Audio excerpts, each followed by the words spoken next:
In this video, we take a look at this cow with an extremely sore sidewall in her hoof. This cow has 3 extremely sore feet, which might be fixed. I attempt to dance, and Craig uses all of our fuel, attempting to reverse into the shed. This is the Hoof GP. And I won't let it rush when I see you dance, and the moment comes when I fall and time goes slow. I fall into you. Spring has finally sprung here in southwest Scotland. Oh, the sun is shining, the lambs are in the field. Just ignore that wet stuff falling from the ground. Falling from the sky. Yeah, springtime here in southwest Scotland. The lambs are actually starting to appear in the field, but yes, as you can see, Scottish weather is inclement. Yeah, it's horrible. How are we anyway? How is the weather with you? Have you got a springtime? Or are you stuck with this? We now have this room, we call it the drying room. It's where we put people like this to dry out. And people like, I'm not sure if that's a person, and people like this to dry out. But anyway, we've got a farm about 3 miles from where we are right now to go and time at, and luckily 95% of our farms are inside because I ain't doing that. Yeah, it's horrible. Anyway, we'll get loaded up, get to the farm, and see how many cows there are to do there.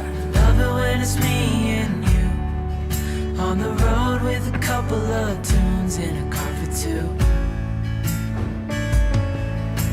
Hey, darling, you know we're gonna have a really good time, driving in the middle of the night when the stars are bright. And get in that car,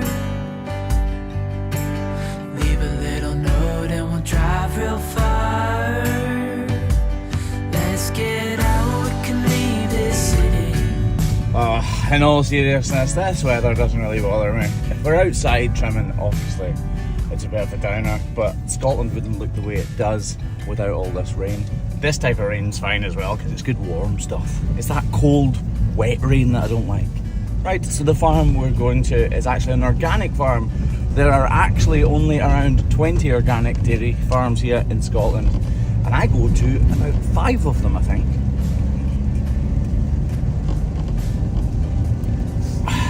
Right, we're just about at the farm. Let's put Craigie Boy's reversing techniques to the test, if we've got enough fuel. Huh? Oh, I don't want to do the reversing. I know, I don't like that.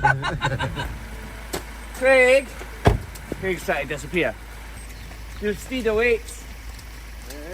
Yeah, thank you. I'll hold that. Don't laugh. Reversing takes a lot of time and patience for us. Right, let's see how Craig does. So a lot of this is actually about the lineup. How he positions the pickup when he drives in. Fronty ways, I mean.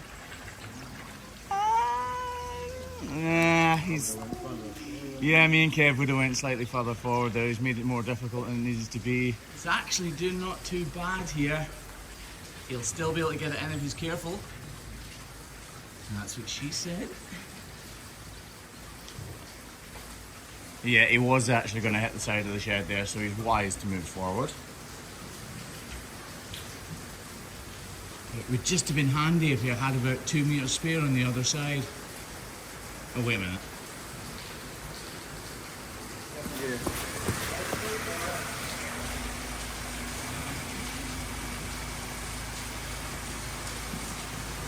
It went better than I thought. To be fair, he did really well. How you? Good, bad, terrible? I feel like I did pretty well, but I couldn't see very well because of the rain, so it's hard. I couldn't see the trailer. Kevin and I both said you made a bit of a mistake. When we pulled in, when you pulled in, you didn't pull far enough forward, so you were still kind of squint. No. It would have made it easier if you were totally straight, wouldn't it? Oh, yeah. We're going to get set up, and there are around 20 or so cows to do here. Cows' feet here are actually really good, so I don't anticipate any huge problems. That being said though, I know for a fact there is definitely one in there really needing our help. So you would think a crush being on a trailer and not having its own wheels would be a bit of a problem and actually take longer than the vice versa situation, if that makes sense.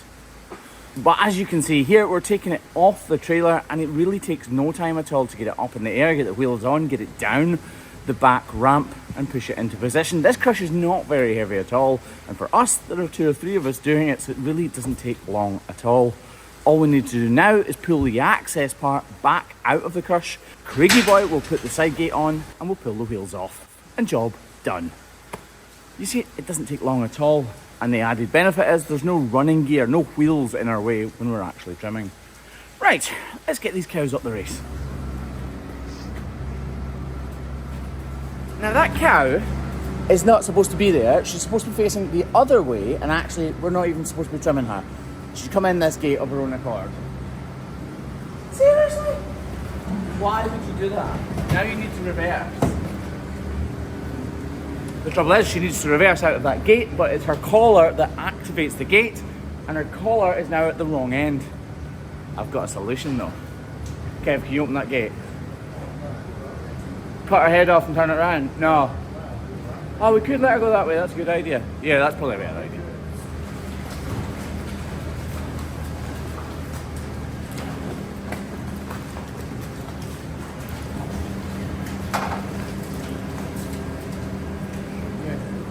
Alright, it was too stupid. Give us some.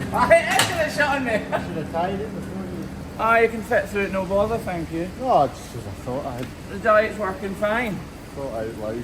I can't do the diet thing. The gym is working okay. We're tying these shut because the collar will, or some of the collars will activate this gate and we'll lose our cows. Right, go.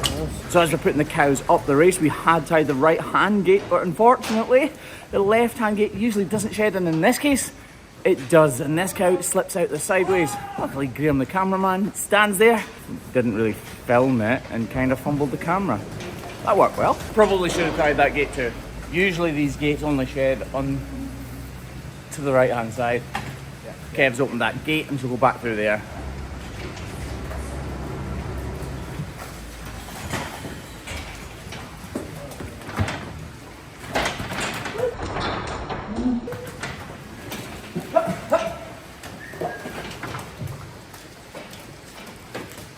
And just like that, all 20 of them are in the race and ready to go.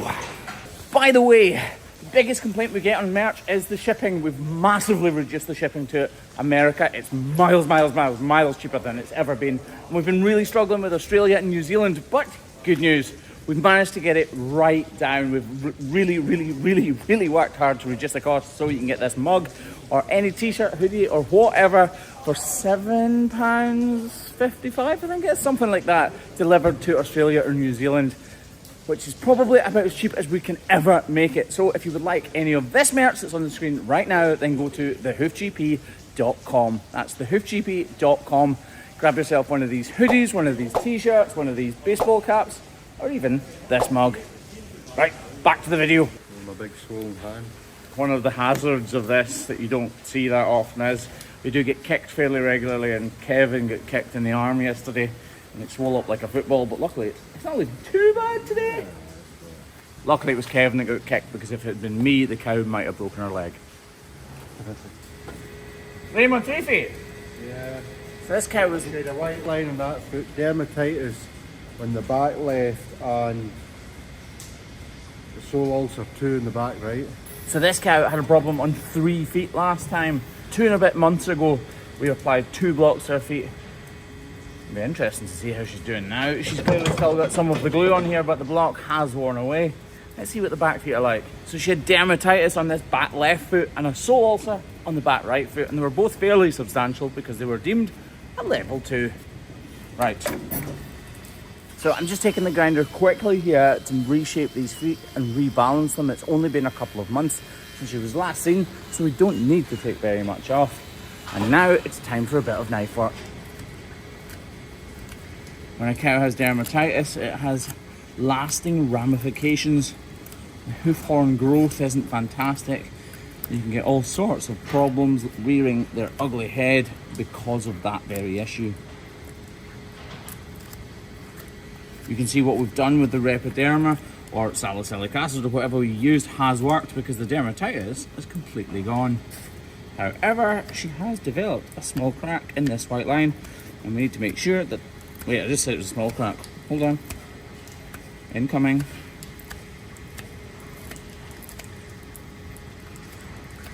This is why rechecks are so essential.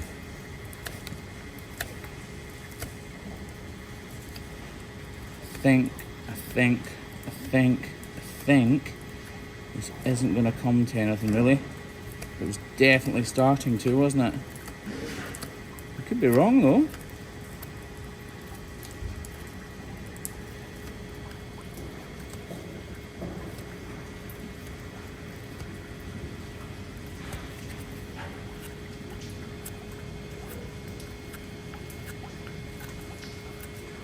Because the horn's translucent, like you can see it tracking right up this outer wall, and that's how I know to keep going. And there we go, we can see the exit now. And to keep taking these little minute slithers of hoof horn away so there's no cavity within being filled up with dirt and manure. Ah, lovely. We'll just wash that out a little bit. Rabbit, see the hole?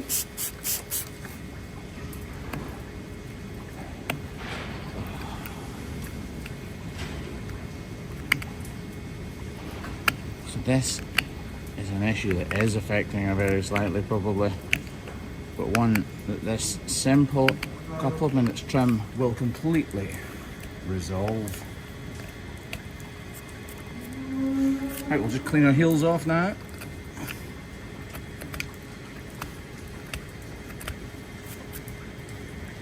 Horrible looking foot, isn't it? But the dermatitis has completely gone, so we've done our job there.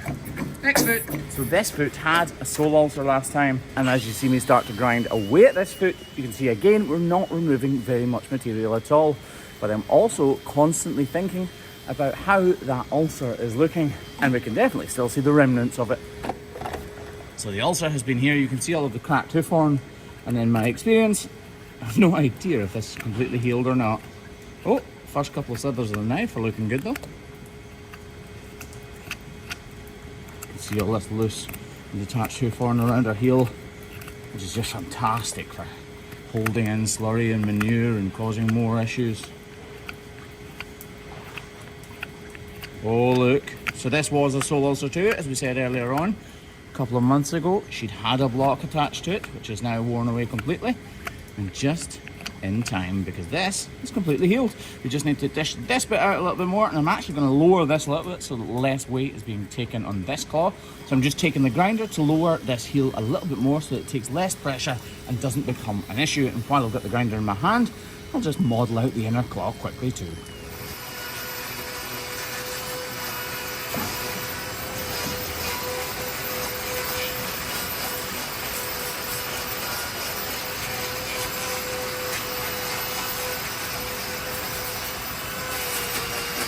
Beautiful.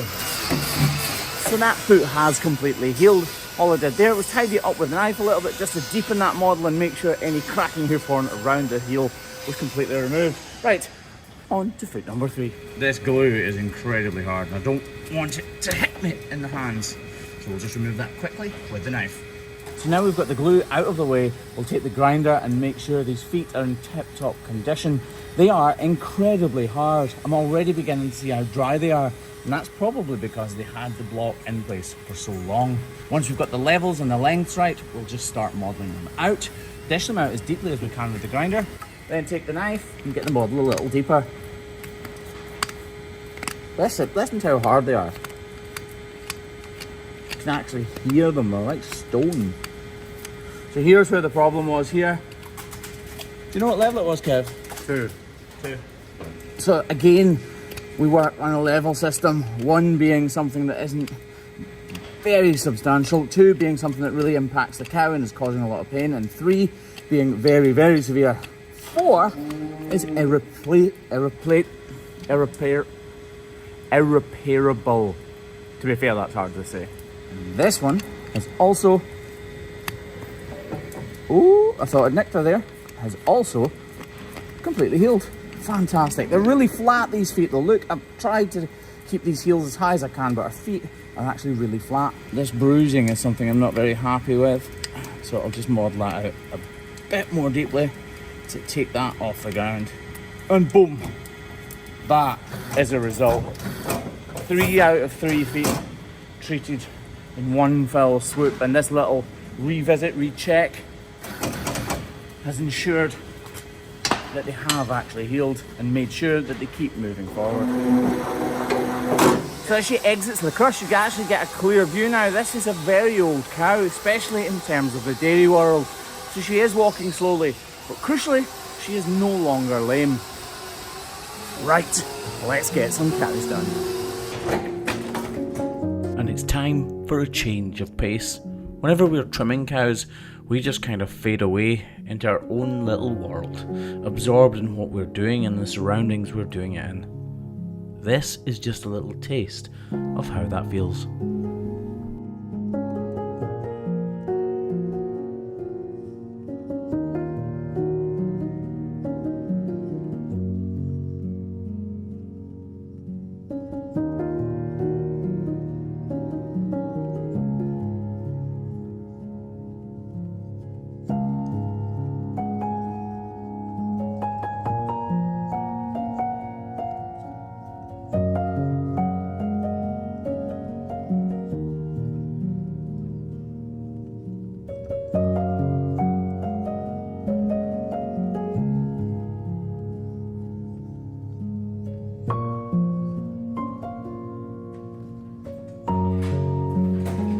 As I'm lifting this leg, Craig tells me this cow was trimmed in September, so 5 months ago, and she had a problem on this back left hoof. And now we've got it there, we can see the problem was in her white line, look.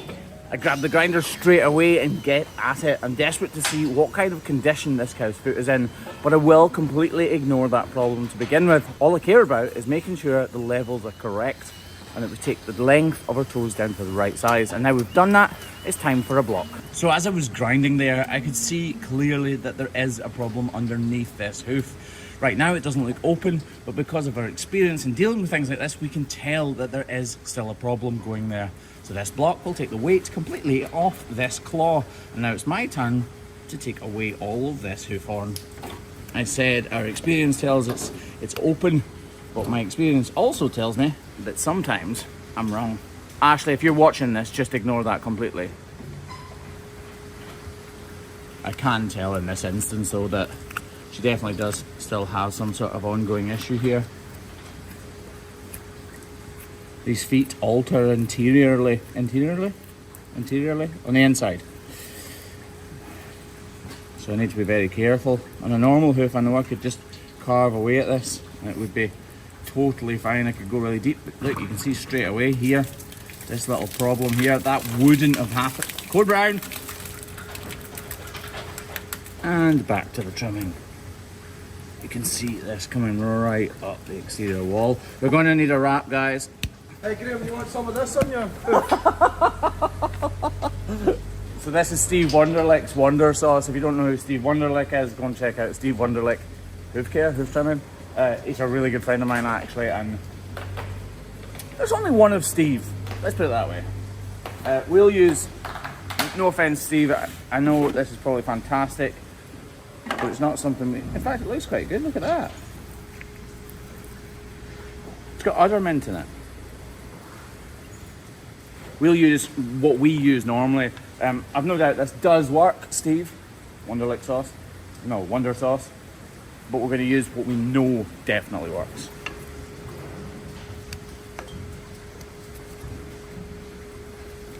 You're alright, you're alright.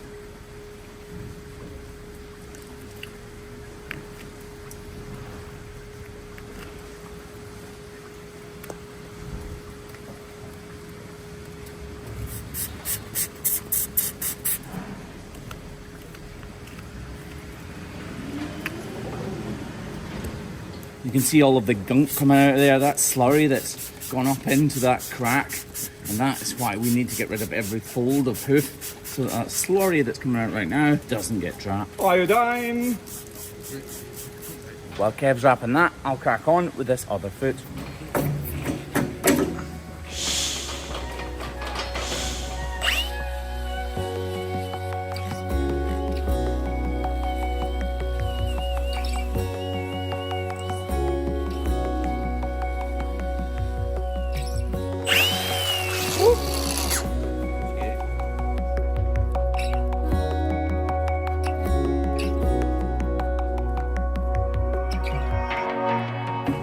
Lovely. Beautiful.